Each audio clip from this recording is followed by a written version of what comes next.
De tijd zit erop en we varen weer thuis. Het duurt nog maar enkele weken.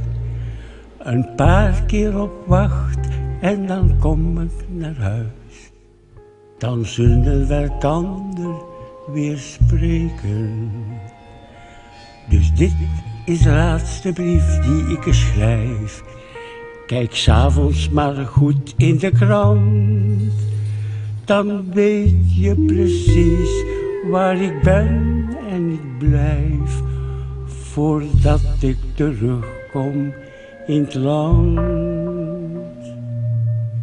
Zie ik de lichtjes van de Schelde, dan gaat mijn hart wat sneller slaan. Ik weet dat jij op mij zult wachten en dat je aan de kaai zult staan.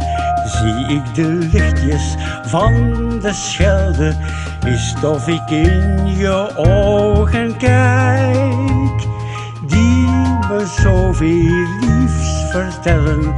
Dan ben ik als een prins zo rijk.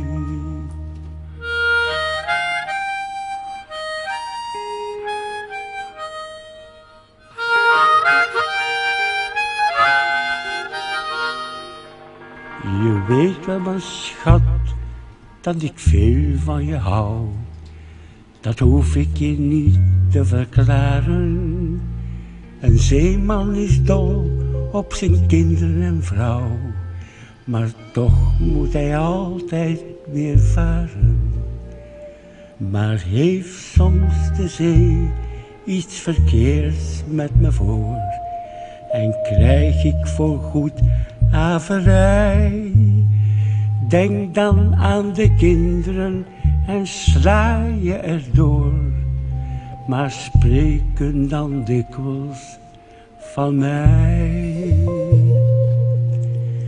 Zie ik de lichtjes van de Schelde, dan gaat mijn hart wat sneller slaan. Ik weet dat jij op mij zult wachten en dat je aan de kaai zult staan. Zie ik de lichtjes van de Schelde, is het of ik in je ogen kijk, die me zoveel liefs vertellen. Dan ben ik als een prins zo rijk.